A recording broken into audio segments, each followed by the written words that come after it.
Buenas tardes. Hoy vamos a dar paso a la segunda parte de la charla y nos vamos a centrar básicamente en qué observamos en el laboratorio de hematología.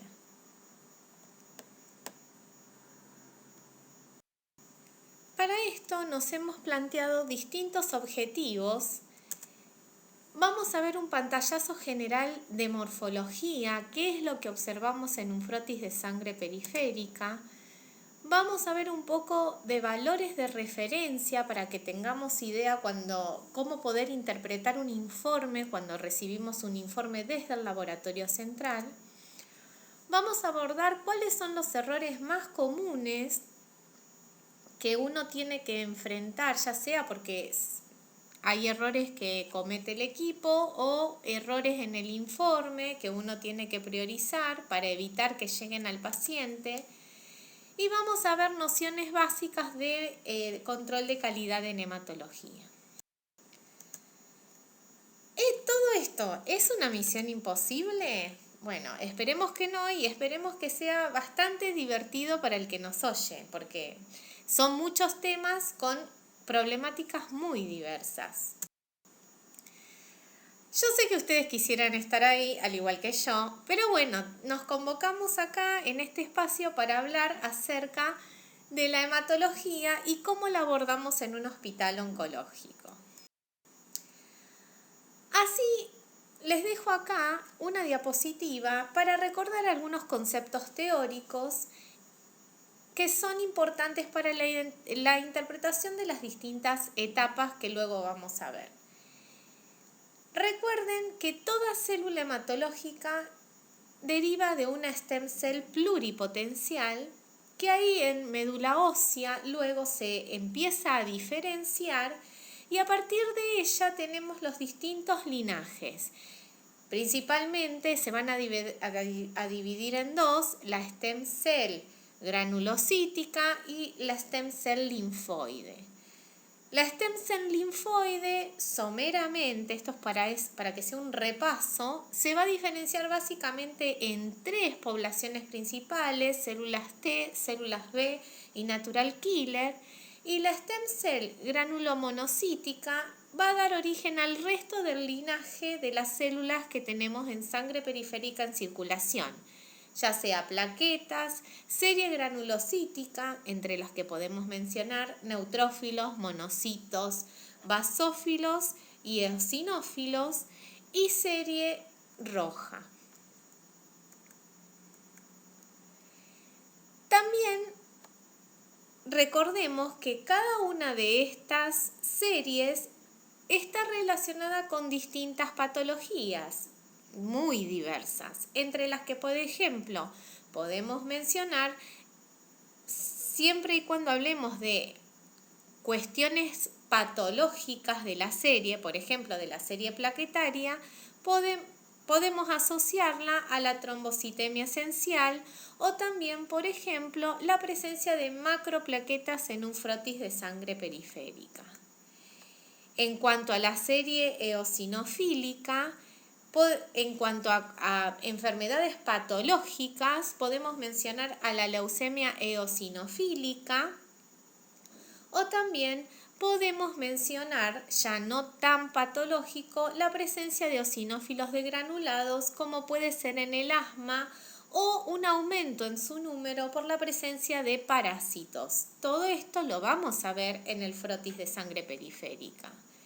En cuanto a los monocitos, podemos mencionar ya en forma patológica la leucemia mielomonocítica crónica. También están involucrados en la leucemia mieloide aguda M4 y M5, la leucemia monocitoide juvenil y también ya no tanto en patologías, sino que un aumento de monocitos se observa en pacientes donde están saliendo de quimioterapia. En cuanto a los neutrófilos, podemos decir que están involucrados en enfermedades como la leucemia mieloide aguda, la M1, la M2 y la M3. También presentan alteraciones en síndromes mielodisplásicos y también podemos observar otra alteración en sangre periférica, como es la presencia de neutrófilos hipersegmentados. En cuanto a los basófilos, su aumento está involucrado con la existencia de leucemia mieloide crónica. Recordemos que un aumento de basófilos mayor de 2 implica la búsqueda de la leucemia mieloide crónica en el paciente. Y también están involucradas con la presencia de una leucemia muy rara, que es una leucemia a basófilos. En cuanto a los glóbulos rojos, en forma patológica podemos mencionar a la leucemia mieloide aguda, la M6, y también presentan alteraciones en cuadros de anemia. Recordemos que la fórmula leucocitaria normal está representada en su mayor parte en adultos por predominio de neutrófilos, alrededor de un 64%, y en menor proporción los linfocitos, alrededor del 26%. El valor normal de callados en un adulto es hasta 2, y recordemos que esto se presenta, como les dije antes, en adultos. Si el paciente fuera un niño, nosotros debemos esperar un predominio de linfocitos sobre los neutrófilos. Se invierte totalmente esta relación. Por eso es importante saber al momento del informe qué edad tiene el paciente. Y no solo saber qué edad tiene el paciente, sino también qué patología asociada tiene el paciente. Como vimos en la diapositiva anterior, no es lo mismo un paciente adulto que sale de quimioterapia, donde podemos esperar un aumento en la cantidad de monocitos, y eso es esperable para ese paciente, que un paciente adulto totalmente normal que se viene a hacer un chequeo al laboratorio. Aquí les dejo las proporciones normales de la serie blanca que podemos observar cuando realizamos un recuento en frotis de sangre periférica. Y también se lo dejo asociado con las formas que corresponden a cada uno. Este es un callado, esto, como vemos acá, es un neutrófilo, este es un eosinófilo. Fíjense la granulación que tiene el eosinófilo, bien roja, ¿sí? Es inconfundible con el resto de la serie. Fíjense las granulaciones groseras que tiene el basófilo, y acá podemos ver el linfocito y el monocito totalmente uno al lado del otro, que nos permite comparar su cromatina. Fíjense que el linfocito tiene una cromatina mucho más condensada que el monocito, ¿sí? Y el monocito tiene un citoplasma mucho mayor que el linfocito, de un color gris plomizo. Se los puse a propósito comparado porque el microscopista inexperto es el primer problema que tiene en la diferenciación cuando hace un frotis de sangre periférica. A su vez, fíjense que el callado se llama así porque el núcleo tiene forma de C. Aquí les presento cuáles son las células que forman parte de lo que nosotros llamamos el predominio de polimorfonucleares, ¿sí? Acá vemos un neutrófilo, acá vemos un eosinófilo y acá un basófilo.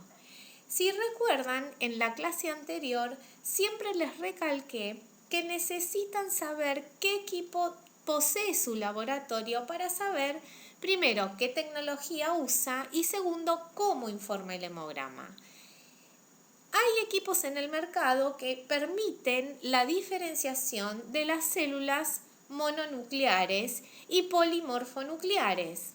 Y hay otros que no, que los engloban y dan un porcentaje global de células polimorfonucleares y de células mononucleares.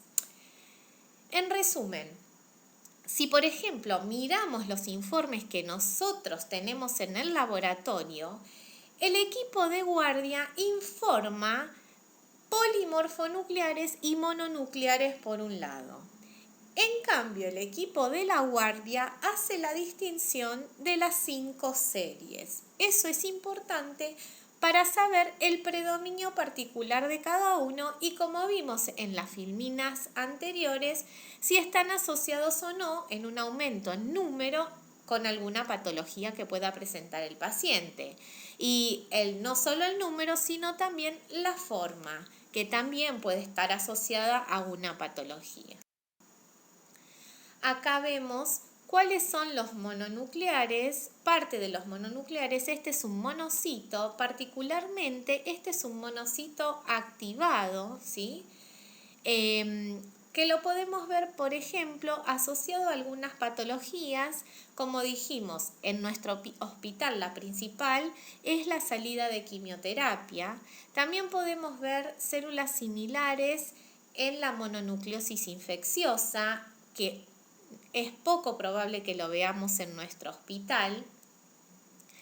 Pero bueno, todo esto indica alguna alteración de la célula. No son células normales. Tampoco hay que asociarlos a patologías graves. Esta célula es una célula activada que no está asociada a una patología grave, pero sí no son normales. Bueno, acá vemos, les traje una filmina de cómo se observan los linfocitos. Esto es lo que se observa en un frotis de sangre periférica. Estos son glóbulos rojos, estos son plaquetas y estos son linfocitos. Como vimos antes, los linfocitos pueden ser de 3 tipos, T, B y natural killer. Esto no es posible diferenciarlo a partir de un frotis de sangre periférica. Sí se puede decir que son linfocitos. Para saber el subtipo de linfocitos es necesario tipificarlos a través de citometría de flujo. Cada uno tiene sus marcadores específicos y cada uno está asociado, su aumento está asociado a enfermedades particulares. En esta diapositiva podemos ver cómo es el proceso de maduración de la serie granulocítica, neutrófilos, eosinófilos y basófilos. Si vamos desde el estadio más maduro hasta el estadio más inmaduro, podemos ver que aquí tenemos al eosinófilo maduro, en el estadio anterior tenemos al callado, fíjense que el núcleo tiene forma de C, y los gránulos son muy parecidos al eosinófilo maduro. En el estadio anterior tenemos la serie de metamielocito. Fíjense que el núcleo comienza a tener una escotadura mucho menos pronunciada que el callado y vemos la granulación que presenta en el citoplasma, que ya se puede distinguir en el microscopio óptico. En el estadio anterior podemos ver a esta célula que ya no tiene el núcleo con escotadura y comienza a tener granulación más azul, o sea, granulación azurófila, más parecido a la célula más inmadura, que es el promielocito. Pero esta célula, llamada mielocito, tiene una granulación mixta entre promielo y metamielo. Ya en el estadio más inmaduro vemos que el núcleo no tiene escotadura, puede presentar nucleolo o no, y la granulación es totalmente azurófila. Esta célula se llama promielocito. Y en el estadio anterior podemos observar a la célula más inmadura que podemos observar en el frotis de sangre periférica, que es una célula con alta relación núcleo-citoplasma, mucho núcleo, poco citoplasma, citoplasma más bien azurófilo, bien marcado hacia los bordes, que puede presentar nucleolo, puede presentar o no, porque a veces no se distingue, y que esto es muy importante, puede presentar o no granulación.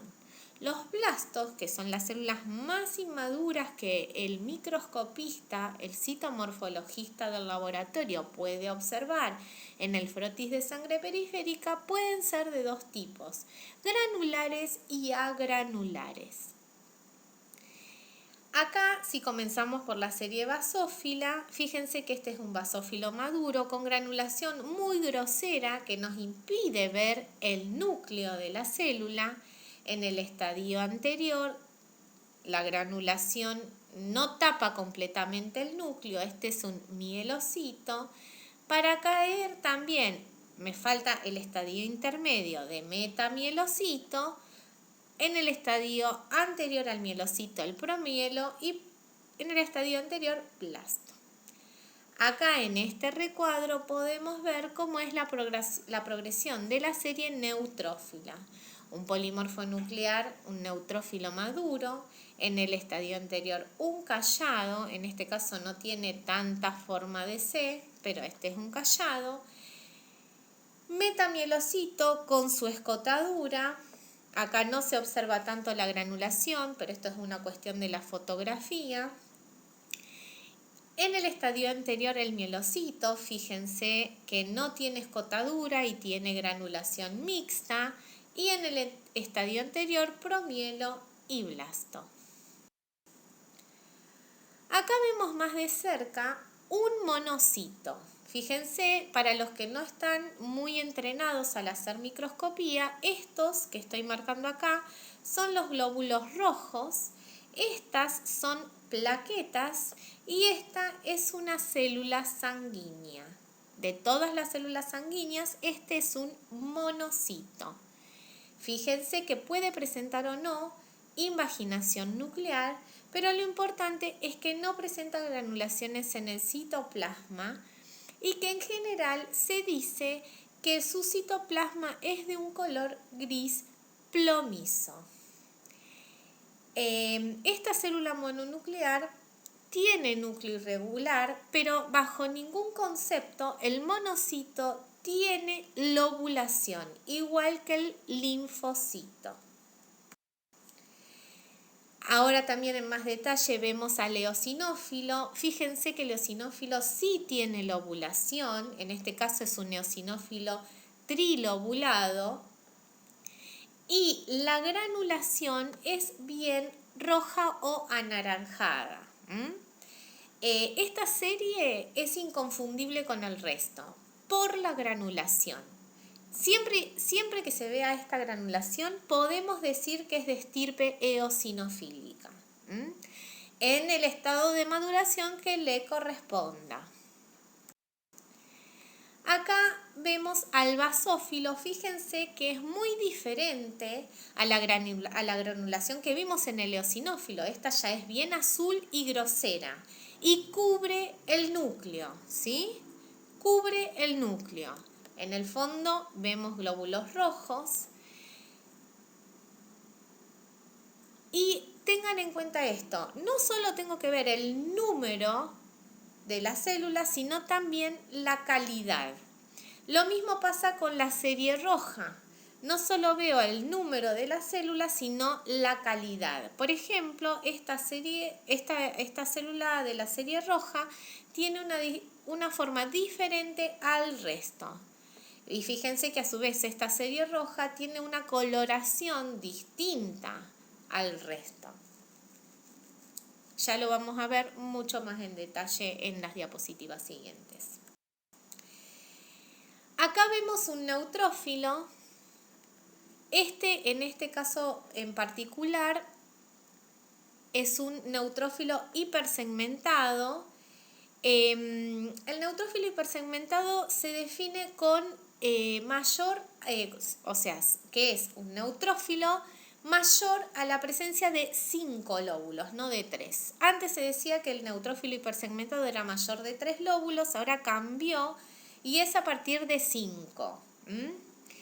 Y lo importante que tiene esto es que se relacionan con la presencia de anemia megaloblástica en el paciente. Por eso es importante observarlo, cuando se observa en la lámina de frotis de sangre periférica, informarlo. Bueno, aquí les dejo para que ordenen los distintos estadios de maduración de esta célula. Les voy a dar una ayudita y como definición les voy a decir que esta es la célula madura y que creo que no cabe duda o que todos entendemos que esta es una célula de la serie neutrófila. Se las voy a dejar porque va a ser una de las preguntas de cuestionario de la clase al final de la clase. Esta es otra morfología que se observa, se suele ver frecuentemente en un frotis de sangre periférica con predominio de linfocitos.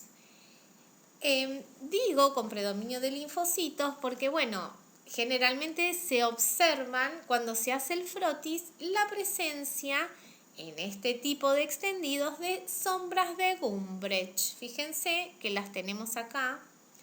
Las sombras de Gumbrecht son artefactos que se producen cuando uno hace el extendido en pacientes donde tienen predominio de linfocitos.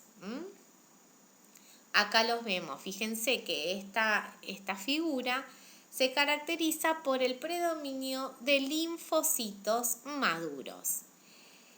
Este tipo de hallazgo, la presencia de sombras de Gumbrecht, está asociado con leucemia linfática crónica. No es la única entidad en la cual podemos informarlo, pero esto en su mayoría se presenta en este tipo de patologías. Y como podemos definir, la leucemia linfática crónica es el predominio de linfocitos maduros en sangre periférica, en adultos. Acá vemos en más grande la presencia de sombras de Gumbrecht, de linfocitos maduros, y estos son inmunocitos, los que estoy marcando acá. Fíjense que no tienen la típica forma del linfocito, sino más bien como que se meten entre los glóbulos rojos, ¿sí? Fíjense en este tipo de forma. Antes, en la nomenclatura anterior, se solía llamar linfocitos activados. Hoy por hoy los denominamos como inmunocitos. Y acá, en este caso en particular, se pueden observar las sombras de Gumbrecht que vimos en las láminas anteriores. Acá observamos una lámina donde vemos la presencia de inclusiones citoplasmáticas en los neutrófilos. Fíjense, aquí están marcados con flechas, se ve como una inclusión plomiza en el citoplasma de los neutrófilos. Y a estas inclusiones citoplasmáticas se los llama cuerpos de Doyle.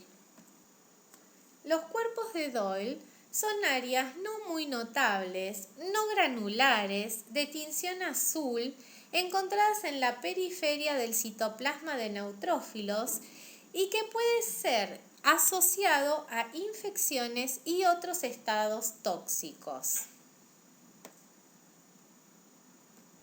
Este tipo de hallazgos es importante que sean reportados por el bioquímico que observa las láminas de los frotis de sangre periférica.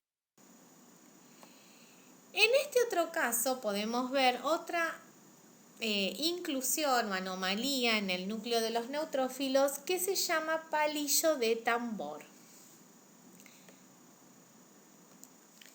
Es un pequeño apéndice que está asociado a la cromatina sexual que permite conocer el sexo del individuo mediante una simple observación en un frotis de sangre periférica en los neutrófilos, porque se presenta en las mujeres. Sí, ya sé lo que deben estar pensando, no es tan fácil la observación y no siempre se ve, pero cuando se ve tenemos que ver si esa lámina está asociada a un sexo femenino.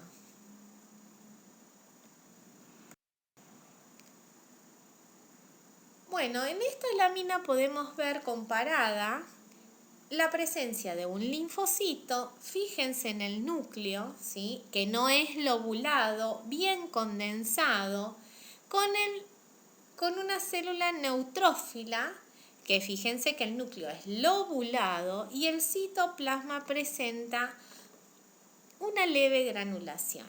En el fondo vemos los glóbulos rojos. En esta otra filmina podemos ver estadios inmaduros, ¿sí? De la serie neutrófila. Fíjense, según lo que vimos antes, este y este son metamielocitos y la razón es, fíjense el núcleo con una ligera escotadura y la granulación, ¿sí? Más bien, muy poco azulada. ¿Y esta célula qué les parece que será?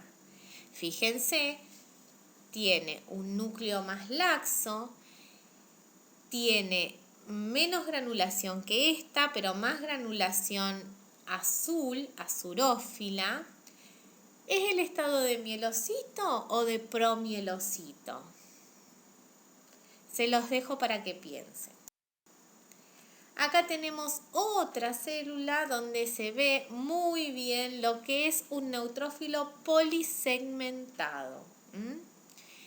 Y acá fíjense que tenemos en cuanto a la serie roja diferente color, diferente forma, ¿sí? Y este es un glóbulo rojo que es bastante grande con respecto al linfocito. Siempre para clasificar los glóbulos rojos hay una regla mnemotécnica que sirve bastante bien cuando realizamos los frotis de sangre periférica, que es la siguiente. El tamaño del glóbulo rojo normal es similar al núcleo del linfocito. Fíjense que si este es un linfocito normal, este glóbulo rojo es bastante mayor en tamaño. Este es entonces, lo podemos definir como un macrocito.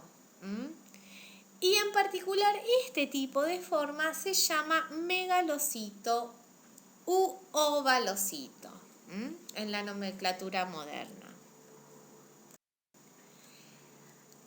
Estas células son interesantes. Fíjense que el núcleo es parecido, según a todo lo que vimos, y acá está marcado, a los linfocitos maduros. Pero el citoplasma, fíjense que es bien azul. Acá se le puede ver hasta un arcoplasma, ¿sí? Y estas células no son muy comunes de ver en sangre periférica. Estas células se llaman células plasmáticas, son células patológicas y cuando aparecen están asociadas a la presencia de mieloma múltiple en su mayoría. Así que cuando uno observa esto en frotis de sangre periférica, debe corroborar si ese paciente tiene diagnosticado un mieloma múltiple y si no lo tiene, si le pidieron, por ejemplo, un proteinograma, la presencia de una banda monoclonal en el mismo. Eso ayuda mucho a la orientación diagnóstica. No es en la única patología que aparecen, también hay algunos pacientes que la presentan en sepsis muy extremas. Por eso no siempre se asocia a mieloma múltiple. Y como estamos recalcando, es necesario saber la edad del paciente y el tipo de patología que tiene el paciente para hacer una correcta interpretación de las células que se observan en sangre periférica. Acá vemos una colección de blastos. Acuérdense que yo le dije que los blastos pueden ser de dos tipos, granulares y agranulares. Pero todos se caracterizan, no importa si tengan o no granulación, por una alta relación núcleo-citoplasma. Eso significa que el núcleo es muy grande y un citoplasma muy pequeño. Y la presencia de nucleolos. Fíjense que en todas las diapositivas acá están marcadas la presencia de nucleolos. Y acá les dejo un blasto granular. Para que se acuerden que no todos los blastos son agranulares. En esta diapositiva también podemos ver lo que sería una especie de gránulos, no es la mejor diapositiva. Y hay otra cosa que tenemos que tener en cuenta. Si nosotros vemos bastones de Auer en la célula, que es como esta coma que se puede observar acá, lo más probable es que sea serie promielocítica. Sobre todo, la identificación de estas células se complica cuando son muy patológicas y no tienen las características de los promielos normales. Si nosotros no vemos las características de los promielocitos normales, pero vemos bastones de Auer, esa célula nos está indicando que es un promielo. En este caso vemos la presencia de satelitismo plaquetario. El satelitismo plaquetario se define como la presencia de plaquetas sobre la superficie de los neutrófilos. Y esto es importante observarlo en los frotis de sangre periférica por parte del bioquímico cuando hace la lámina de sangre, porque los contadores hematológicos informan un recuento de plaquetas inferior al que tiene el paciente. En particular, esta muestra se obtuvo con una muestra anticoagulada con EPTA. También existen reportes de casos donde pacientes sufren autoaglutinación de plaquetas por la presencia del anticoagulante EPTA. Ese también es un caso que se debe reportar cuando se realiza el extendido de frotis de sangre periférica porque ocurre lo mismo. El autoanalizador reporta un número inferior de plaquetas con respecto al verdadero recuento que posee el paciente. Acá podemos observar una anomalía que se presenta frecuentemente en nuestro laboratorio, que es la anomalía de Pseudo-Pelger-Wett, que se presenta o se describe por estos neutrófilos con poca lobulación y con escasa granulación en su citoplasma. Fíjense, acá podemos ver las formas, ¿sí? Y estas están asociadas principalmente a dos tipos en nuestro laboratorio, o por la presencia de drogas citotóxicas, que una vez que se retira la droga, el neutrófilo vuelve a su morfología normal, o a la presencia de sepsis muy severas también. Decimos que es pseudo-Pelger-Wett porque el Pelger-Wett verdadero es hereditario y nosotros muy pocas veces lo vemos en nuestro laboratorio porque se diagnostica en la infancia. Su herencia es autosómica dominante, pero bueno, es como para tener en cuenta como una de las alteraciones principales en neutrófilos que podemos ver en los frotis de sangre periférica. Bueno, acá simplemente se los traje para que hagan el ejercicio de la identificación de las células, ¿sí? Para que identifiquen si es mieloblasto, promielo o mielo, o blasto, ¿no? Fíjense que acá tenemos escotadura, ¿sí? Entonces, si tiene escotadura, esta no es la mejor imagen. Acá debería tener un poquito más de granulación, pero podemos decir que es un metamielocito. Después, fíjense que entre y se los puse a propósito para que vean que ninguno de los dos tiene escotadura, pero sí está muy linda esta diapositiva para comparar el tipo de granulación. Fíjense que esta tiene granulación mucho más azurófila y grosera que esta célula, a pesar de que esta célula también tiene granulación. Entonces lo podemos clasificar como un mielocito y como un promielocito. Y en el estadio más inmaduro, aunque está un poquito fuera de foco, esta célula es un blasto, fíjense, alta relación nucleocitoplasma, citoplasma bien azurófilo, arcoplasma, presencia de nucleolos. Todas las características de un blasto. Ahora vamos a adentrarnos a hablar sobre la serie roja y de la serie roja, ¿cuáles son las patologías más comunes que podemos ver en el laboratorio? Fíjense que acá podemos ver el famoso rulo, el rulo o apilamiento de hematíes, ¿sí? Generalmente se lo ven en pacientes con mieloma. Y es importante destacar qué es lo que tenemos que hacer en el laboratorio cuando vemos algo así. Lo primero que a uno se le viene en la cabeza cuando ve algo así, que igual uno lo controla, lo debiese controlar antes de ver la laminilla de sangre periférica, es un parámetro que se llama CHCM. El CHCM es la relación entre la hemoglobina y el hematocrito que tiene ese paciente.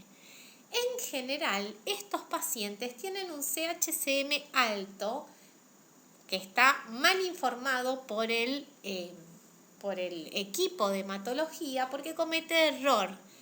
Se le forman este tipo de apilamiento de hematíes que están asociadas a la presencia de crioaglutininas y el equipo informa mal la relación entre hemoglobina y hematocrito e informa mal el hematocrito del paciente.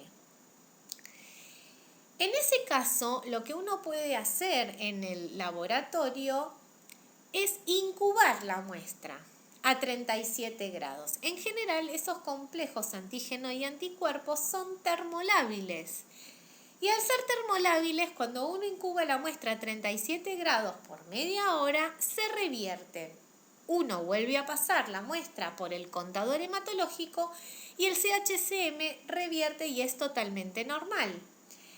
Uno tiene que prestar particularmente atención a este tipo de pacientes porque el hematocrito que reporta si no lo corrige está subestimado en general.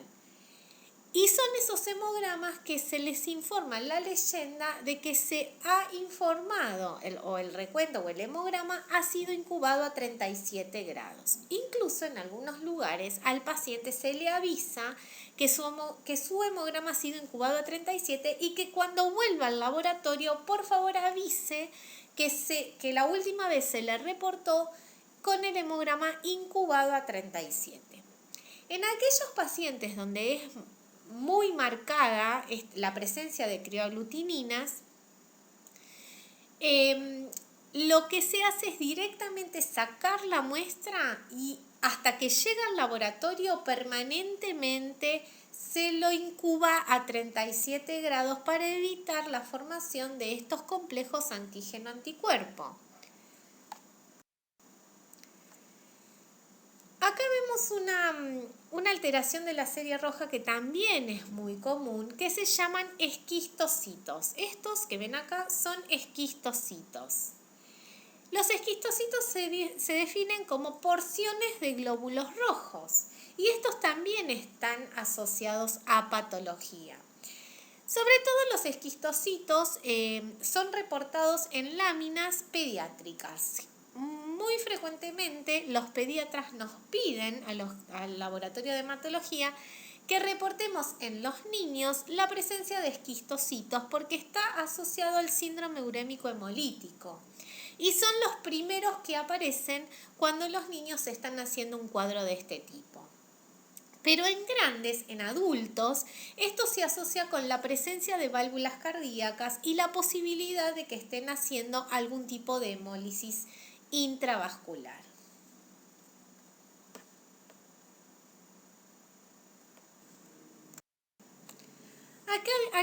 Acá vemos otra alteración. Fíjense que esta alteración que se llama dacriocitos y se define como la presencia de glóbulos rojos en lágrima, que es este que estoy marcando acá, no se da solo, sino que viene acompañado con un cuadro rojo muy marcado, con hipocromía, fíjense, la gran depresión de coloración en el glóbulo rojo y que es central, con hipocromía, con microcitosis, viene acompañado con otras cosas.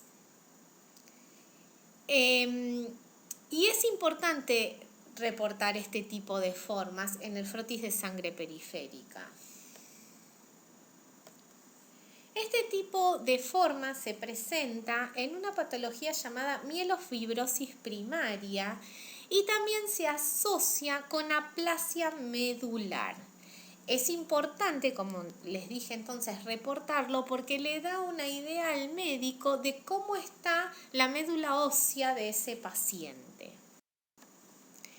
Esta es otra patología, es otra forma asociada a patología mucho menos severa que la anterior y que son la presencia de eliptocitos. Fíjense estos glóbulos rojos que se parecen, como su nombre lo indica, a una elipse. Eliptocitos.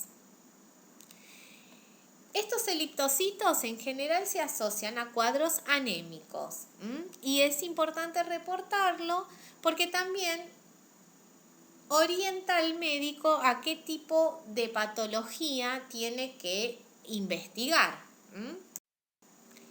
También tenemos otras alteraciones como son los acantocitos, target cells y presencia de cuerpos de Howard-Joly. Fíjense que acá donde estoy marcando, este es un típico glóbulo rojo que se llama acantocito, con espéculas.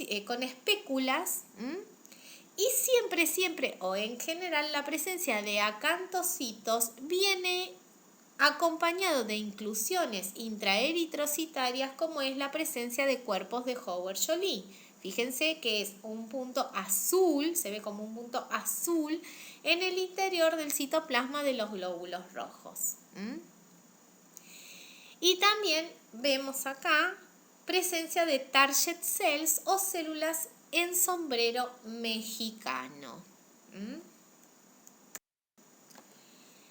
Acá vemos en esta foto, es más de lo mismo, vemos esquistocitos, ¿sí?, que están marcados acá, pero acá vemos otro tipo de morfología roja que son los esferocitos.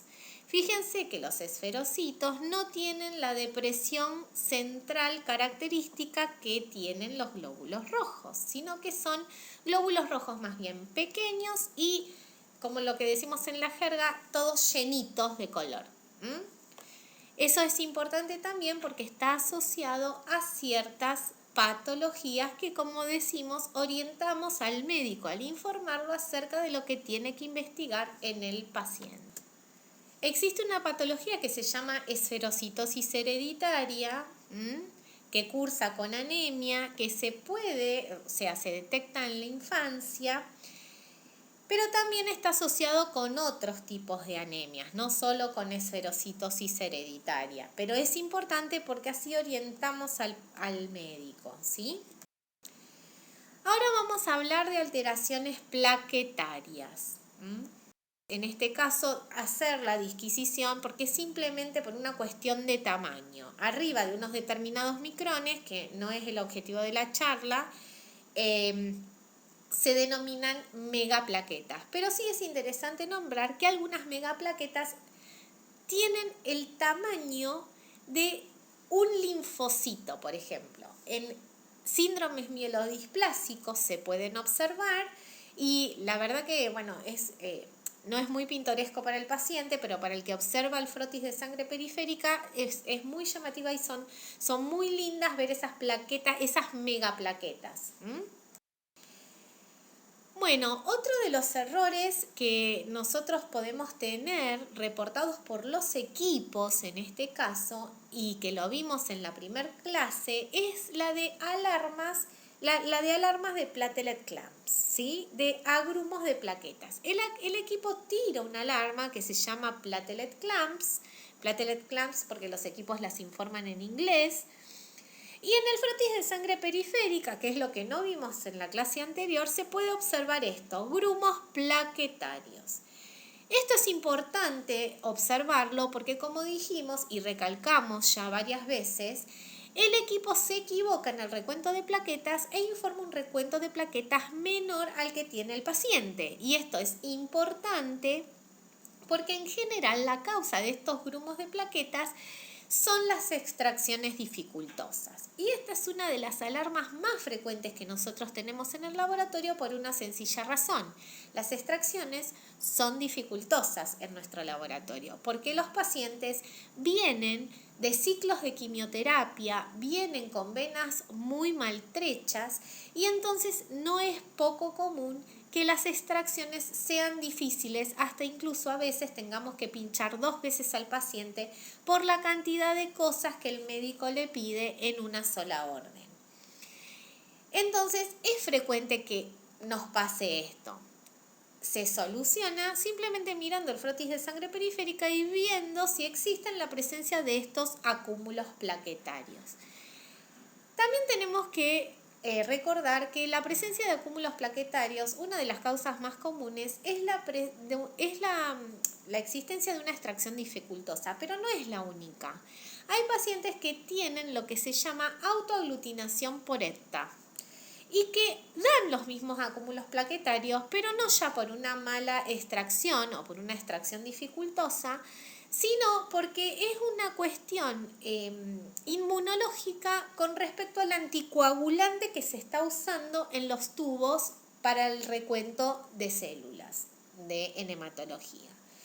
En ese caso tenemos 2 opciones. Cuando vemos un paciente que tiene autoaglutinación con ETA, observamos la laminilla de frotis de sangre periférica, vemos estos acúmulos plaquetarios y para la próxima extracción podemos tomar medidas y sacarle con un tubo con citrato, cambiar el anticoagulante para la muestra de hematología.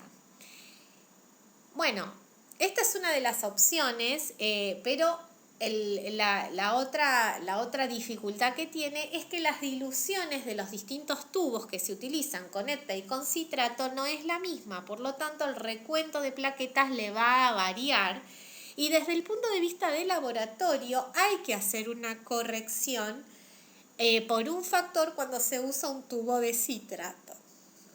Lo nombro porque el que haga hematología, cuando le toquen, si alguno tiene el placer de hacer el laboratorio de hematología, esta es una de las opciones que puede considerar, pero tiene que acordarse que tiene que hacer sí o sí una corrección por un factor por las diferentes diluciones que presentan los distintos tubos. Ahora vamos a ver unos tips que, si bien son poco comunes, pueden presentarse en el laboratorio de hematología. Como dijimos antes, no olvidemos siempre la alteración de pseudo-Pelger-Wet, porque la Pelger-Wet, la verdadera, la vamos a diagnosticar en la infancia, autosómica dominante. Hay otra alteración que se caracteriza por la presencia de gránulos en el citoplasma y de gránulos gigantes y groseros. Es poco común verla, pero cuando se ve no se puede confundir con ninguna otra cosa. No es un artefacto en el frotis, nada. Y es la anomalía de Chediak-Higashi. Así fue descrita por Chediak e Higashi. Y son la presencia de gránulos gigantes en el citoplasma en todas las series, neutrófilos, eosinófilos, basófilos, en todas las series granulares, ¿sí? Que presentan gránulos. Como ayuda, fíjense que la anomalía de Chediak-Higashi viene acompañado de un entorno, o sea, de rojos patológico, como son la presencia de eritroblastos, como se ven acá. Ahí los que estoy marcando. Pero es característico esta presencia de estos gránulos groseros, son inconfundibles, también para tener. Bueno, después de todo esto, vamos a remarcar algunos conceptos teóricos. Acá vemos los valores normales en porcentaje que podemos esperar en un hemograma que se realiza en un adulto. Fíjense que los valores son callados hasta 2, linfocitos entre 24 y 48%, neutrófilos de 47 a 72%, monocitos de 5 a 8, eosinófilos de 0 a 3 y basófilos de 0 a 1. Recuérdense que el aumento de basófilos está asociado con leucemia mieloide crónica y un aumento mayor o igual a 2 hay que chequearlo por la laminilla de frotis de sangre periférica. Del lado derecho les muestro los patológicos. El porcentaje por sí solo no dice nada, pero sí tenemos que mirar siempre los absolutos. Un valor absoluto de linfocitos mayor de 4 siempre es patológico. Un absoluto de neutrófilos menor a 1,5 siempre es patológico y tenemos que verificarlo para asesorar al médico para diferenciar si ese paciente está neutropénico o no. Sobre todo en nuestro hospital, cuando los pacientes reciben quimioterapia, no pueden estar neutropénicos, no pueden tener un recuento menor de 250 neutrófilos. Y depende también de algunas drogas que le dan, incluso algunos médicos utilizan un valor de corte de menor a 500 neutrófilos en forma absoluta. Monocitos, eosinófilos y basófilos no pueden ser mayor a 1. Todos lo que sea mayor a 1 es patológico. Y cabe aclarar que estos valores son promedios y que varían según la población de los distintos laboratorios. Que cada laboratorio se recomienda que saque sus propios valores de referencia. Bueno, acá les dejo un cuadro que es muy útil, que divide las aguas, nos permite clasificar las anemias y dentro de ellas si son microcíticas y macrocíticas. Es un cuadro que a mí me lo dieron en la especialidad, como ahí dice, me lo enseñó el doctor Lazarowski y es muy útil. Uno lo usa mucho en el laboratorio. Fíjense que acá están comparados para las distintas patologías, anemias microcíticas, ¿sí? Incluso hasta la anemia de inflamación, depende del estadio, y las anemias macrocíticas, como es la sideroblástica. Fíjense que el BCM en las anemias microcíticas claramente está disminuido, normal y aumentado en la sideroblástica y en la anemia de la inflamación. El RDW en anemia en deficiencia de hierro está claramente aumentado, normal en la talasemia menor, puede estar normal o aumentado en la anemia de la inflamación según el estadio y muy aumentado en la anemia sideroblástica. Pero por ejemplo, si utilizamos este algoritmo diagnóstico, hasta acá la anemia sideroblástica se diferencia del resto por el BCM. El resto tiene BCM microcítico y estas tienen BCM macrocítico. La hipocromía es muy marcada en la deficiencia de hierro, es poco marcada en la talasemia menor, en la anemia de la inflamación puede estar o no, y en la anemia sideroblástica puede ser que nosotros veamos doble población. De cualquier manera, la ferremia va a ser también una de las que divida las aguas. Fíjense que está muy disminuida en la anemia de deficiencia de hierro, siempre en los estadios avanzados. En los estadios iniciales va a estar disminuido, pero no tanto. La talasemia menor, la deficiencia de hierro va a estar normal o aumentada, pero en general la encontramos normal. En la anemia de la inflamación la vamos a encontrar disminuida. Esto es por un mecanismo que tiene el cuerpo para evitar el mecanismo propio por el cual se da la anemia de la inflamación. Y la anemia sideroblástica, en la anemia sideroblástica la ferremia va a estar muy aumentada porque no está relacionado con deficiencia de hierro. Y acá dejo cómo deberíamos esperar los porcentajes que en nuestro caso, en nuestro hospital, realiza hematología, el servicio de hematología, el porcentaje de saturación y la ferritina comparado. Fíjense que el porcentaje de saturación en anemia por deficiencia de hierro está disminuido y en la ferritina también. En la talasemia menor va a estar los dos parámetros normales, en la anemia de inflamación en general los esperamos normales y en la anemia sideroblástica el porcentaje de saturación va a estar normal, pero la ferritina en general la encontramos alta. No vale la pena mencionar a las ZPP, que son unas proteínas transportadoras, porque no lo hacemos en el laboratorio, así que no tiene sentido que se acuerden este renglón y no les va a aportar mucho, pero sí lo anterior, para diferenciar entre anemia microcítica y macrocítica. Y es muy importante y son todas cosas medibles que se pueden hacer en el laboratorio. Acá solamente les dejo para que tengan, para el que no hace laboratorio y no está relacionado con hematología, la clasificación básica de las anemias, ¿sí? Desde el punto de vista morfológico.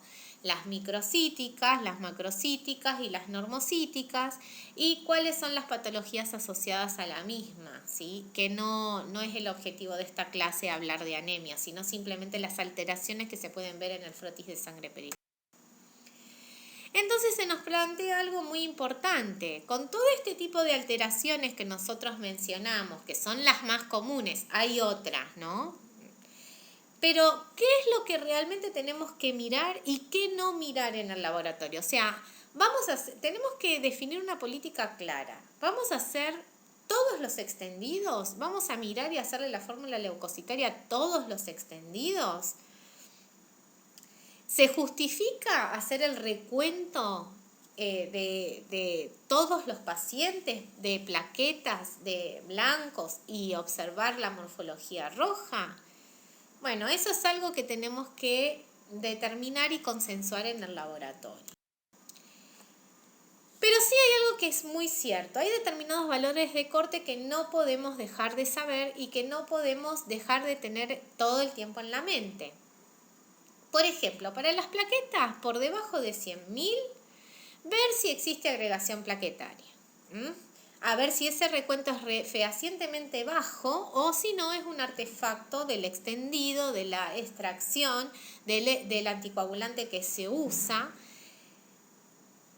Y como ahí les puse, que ya se los expliqué en las filminas anteriores, no quiero ser reiterativa, pero bueno, hay que ver si hay agregación de plaquetas con ECTA, si existe satelización, y si existen la presencia de macroplaquetas. No olvidar también que por más que tenga un buen número de plaquetas, si esas plaquetas no son funcionales, el paciente también va a sangrar. Puede ser que los dos trastornos los tenga de la mano, tenga bajo número de plaquetas con macroplaquetas. Ese paciente entonces va a tener mayor riesgo de sangrado, ¿no?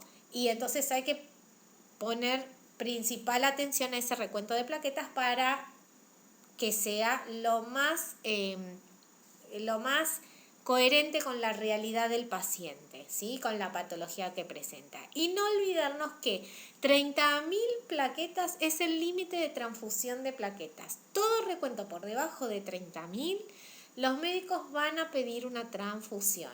Si yo informo un recuento de 30.000 y ese recuento de 30.000 no es cierto porque tengo agregación plaquetaria, porque tengo satelitismo o porque tengo una autoaglutinación con ECTA, voy a estar indicando a través de mi informe que ese paciente estaría necesitando una transfusión cuando no es cierto.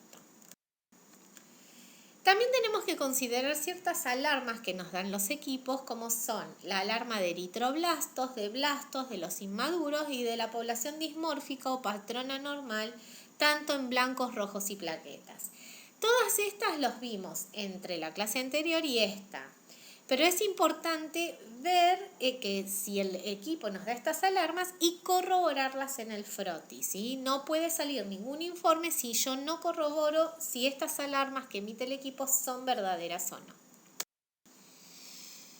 También recordar que CHCM es mayor de 35, que es el valor entre hemoglobina y hematocrito que informa y calcula el equipo, sea cierto, ver si es generalizado ese CHCM mayor de 35 en todas las muestras, entonces puedo pensar que es un error en la calibración del contador hematológico y es mi obligación desde el punto de vista del laboratorio llamar al servicio técnico para que me calibre el equipo y llevarlo al valor que corresponde, que en general por consenso es un CHCM de 34.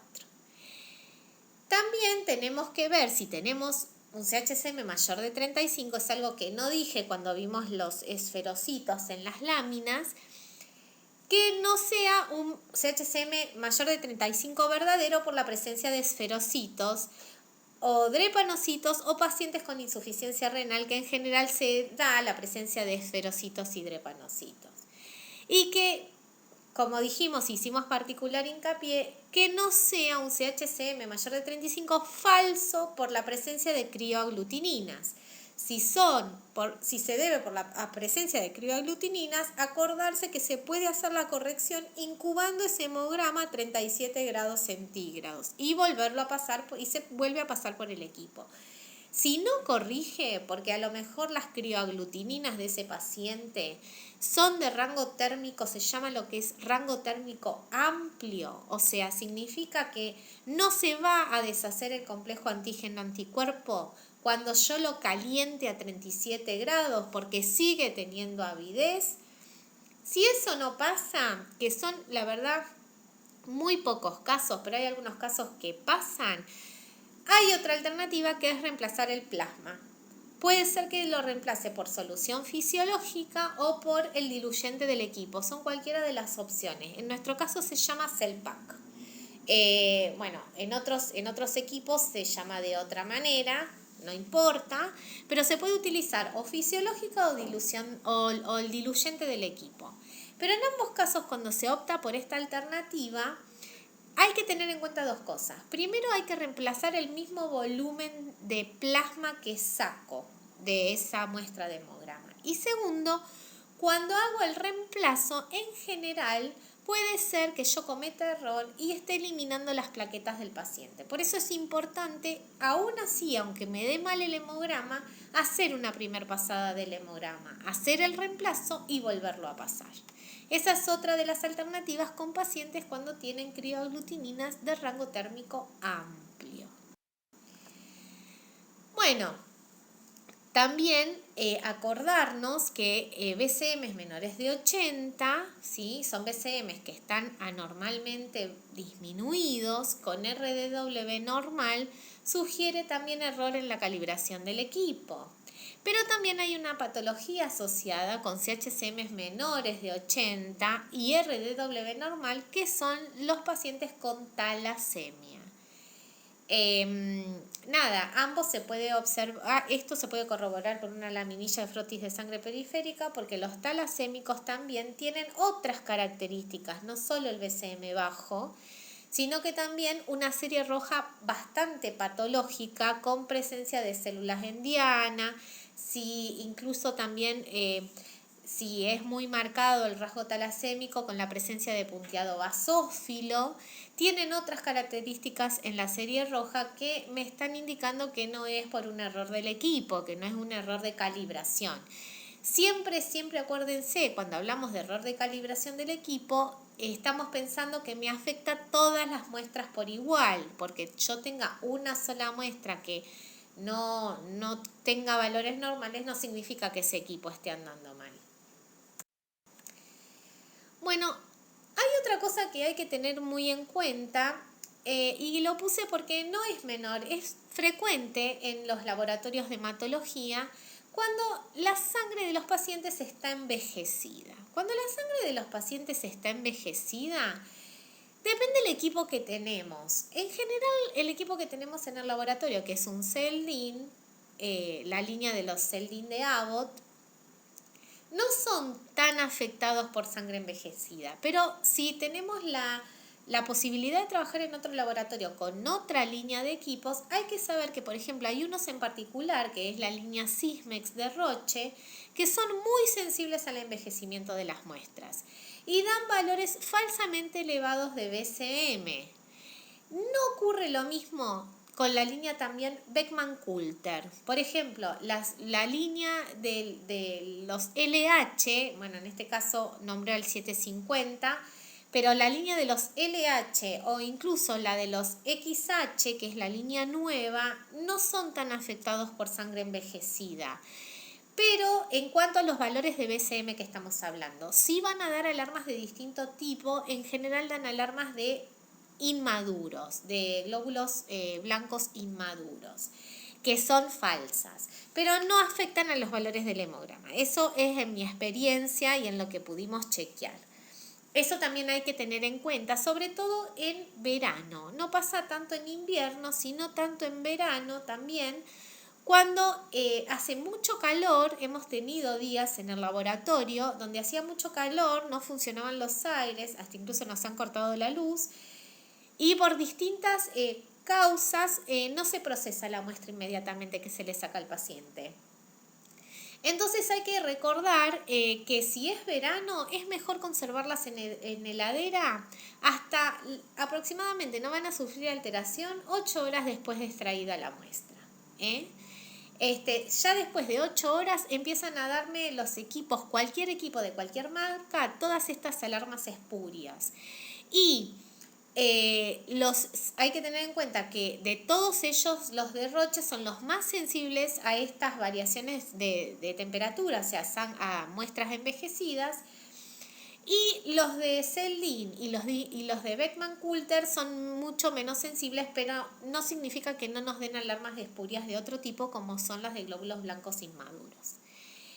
También otro tipo de alarmas que podemos encontrar es la de CHCM bajos por conservación de las muestras a temperatura ambiente por más de 8 horas. O sea, esto es un CHCM espurio también. Cuando yo no conservo bien las muestras, en heladera, sobre todo en verano, cuando hace mucho calor, empiezo a tener CHCM más bajos. A pesar de que los consensos en hematología en general dicen que se pueden mantener las muestras durante 8 horas a temperatura ambiente, eso es cierto con una temperatura normal. Con temperaturas mayores de 32 grados, como solemos tener acá en verano, esa regla no aplica. Conviene refrigerarlas. Bueno, también hay que considerar la hiperleucocitosis y las hiperlipemias de los pacientes.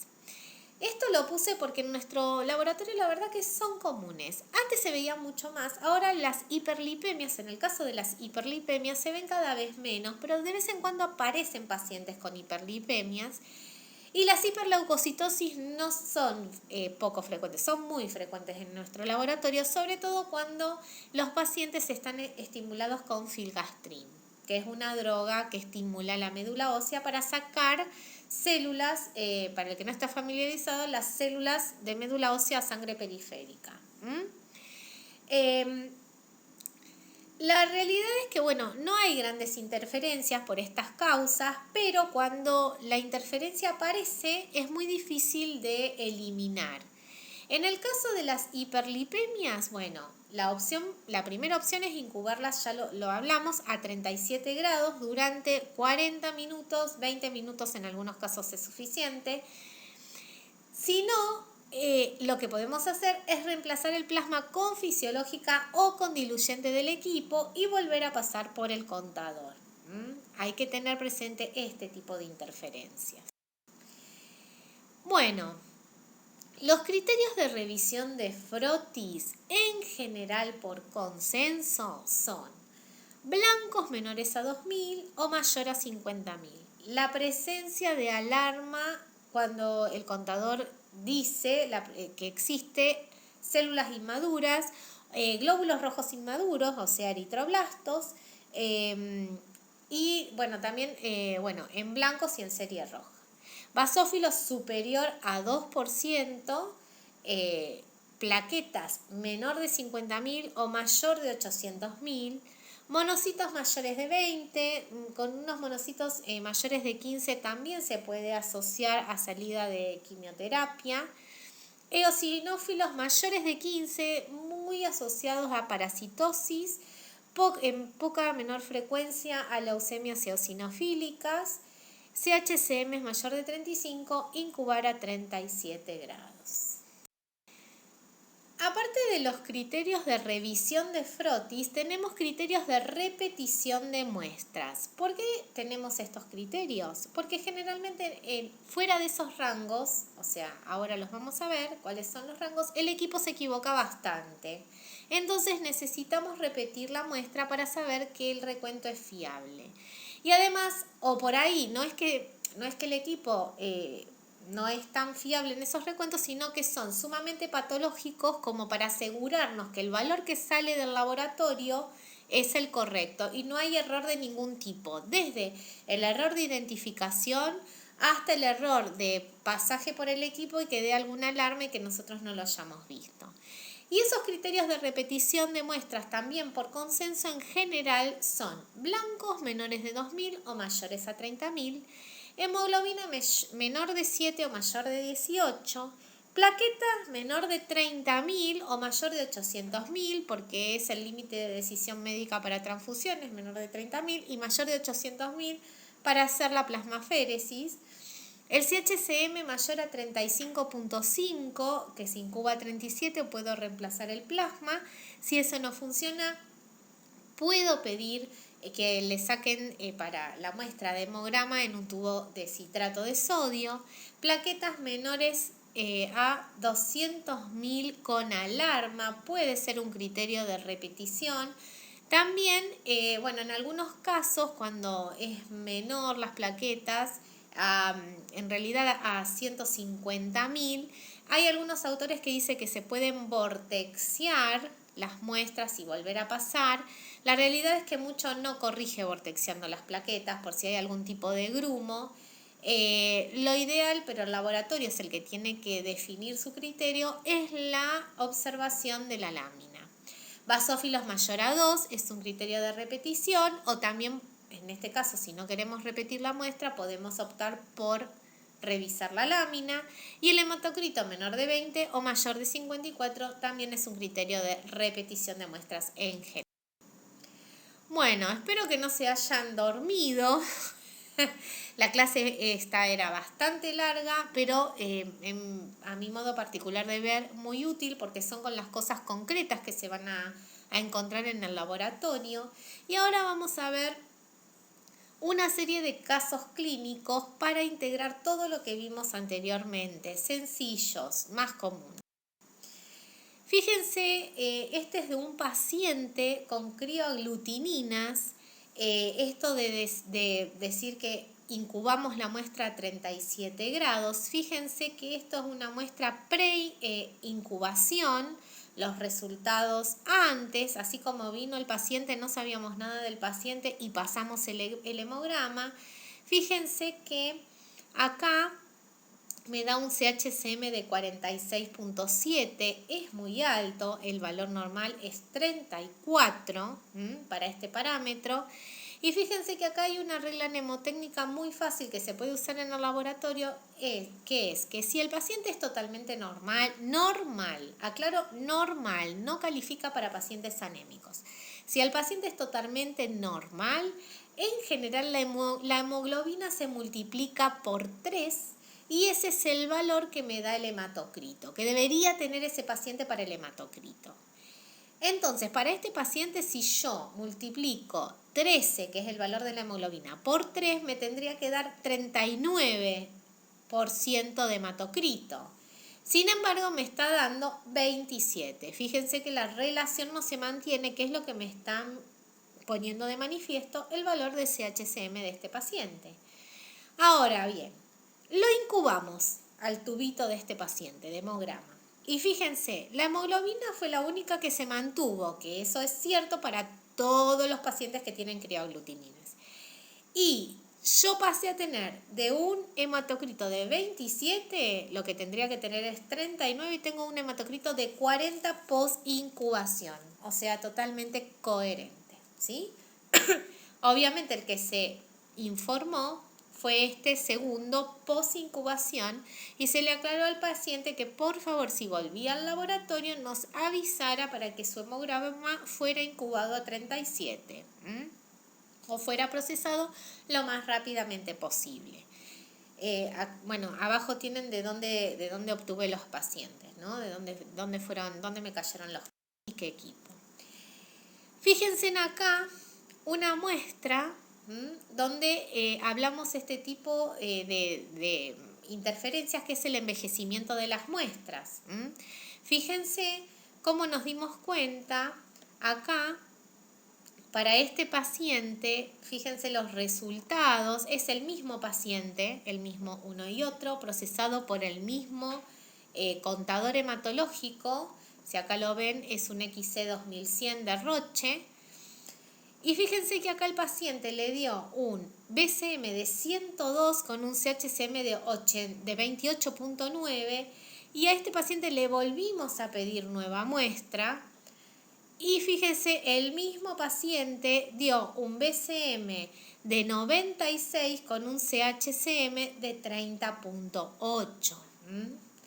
Entonces esto es importante que el citomorfologista del sector lo vea y el que esté procesando las muestras, también vea este tipo de cosas. Fíjense, hay alarmas, hay hemogramas que dan muchos más alarmas. Acá tenemos la alarma que presentó este hemograma por muestra vieja. Y acá totalmente limpio de alarmas. Fíjense en el histograma, también acá no se aprecia mucho, pero acá el histograma está alterado y acá es totalmente normal, con nubes totalmente definidas, aunque acá no se aprecia demasiado. Pero sí se ve bien en los valores de la serie roja. Esto es importante detectarlos en el laboratorio y que este tipo de informes no salga del laboratorio de hematología sin revisar y sin, obviamente, revisar la lámina. Bueno, fíjense que este es un ejemplo de cómo detectar un error de calibración. Y nos sirve para poner de manifiesto cosas que hemos explicado en diapositivas anteriores. Fíjense que, por ejemplo, este es un equipo que no nos informa el diferencial completo, sino que nos informa dos poblaciones, granulocítica y linfocítica. Este es el típico informe que vamos a obtener en general de cualquier guardia. No nos va a dar el diferencial, pero sí nos va a dar información sobre los glóbulos blancos, la serie roja y las plaquetas. Fíjense que este es la misma paciente, que en este caso me puse de ejemplo, soy yo, Gabriela, por eso se los facilito. Este es un equipo de la línea Beckman-Coulter. Este es un equipo mucho más grande que nos da el diferencial completo, nos informa serie roja y valor de plaquetas. Y este es un equipo más grande, el de la línea Celdin, que nos da el diferencial completo, la serie roja y las plaquetas. Nótese que este es muy parecido al que nosotros tenemos en el laboratorio, al informe que nosotros emitimos en el laboratorio. Cada uno con sus respectivos gráficos. Acá este se ve, pero la forma de verlo era distinta porque hay que cliquear en cada uno de los parámetros para ver el gráfico al costado. Fíjense algo muy interesante. El BCM informado por el primer equipo es de 82. El BCM informado por el segundo equipo es de 80. La diferencia de BCMs entre equipos, hasta incluso con el mismo equipo, si no está del todo bien ajustado, de 2 unidades es más o menos el error esperado para los autoanalizadores hematológicos. Estaría dentro de un error aceptable. Fíjense el BCM informado por el tercer equipo, 89.9.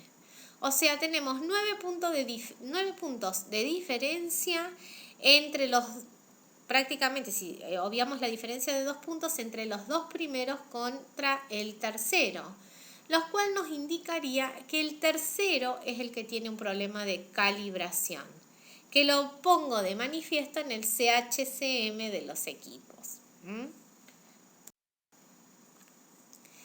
Bueno, fíjense que este es un caso, se los traje así porque esto es realmente lo que se hace en el laboratorio. Este es un hemograma que tiene muchas alarmas, así se emitió el crudo, ¿sí? Este en particular es de la línea Sysmex de Roche. Y fíjense lo que se hizo en el laboratorio, se hizo el recuento manual de la lámina. Cuando hacemos el recuento nos da, bueno, primero que esta cantidad de glóbulos blancos corregida me van a preguntar por qué. Por la cantidad de eritroblastos que tiene el paciente, ¿sí? Este paciente presentaba alarma de eritroblastos y de inmaduros, y cuando se cuenta la fórmula se le ve 75 neutrófilos, 0 EO, un basófilo, 12 linfos, 9 monos. Con respecto a lo que informa el equipo, fíjense el diferencial que es muy distinto al informado por lámina. Con desviación, un metamielocito, un mielocito y un promielocito. Y 65%, este es el recuento manual en general, como lo hacemos nosotros en el laboratorio, de eritroblastos. En cuanto a la serie roja, hipocromía, microcitosis y policromatofilia se le vio. Fíjense, acá tienen el BCM de 76, una hemoglobina de 10, coherente con la serie roja. Este es un paciente recién nacido en unidad de terapia intensiva pediátrica, para que tengan idea. Ahora en la actual, y 43.000 plaquetas, fíjense que es muy patológico.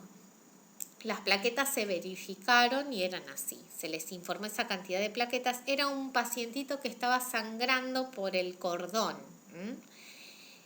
Hay que prestar particular atención al tipo de equipos que tenemos en los laboratorios, ¿sí?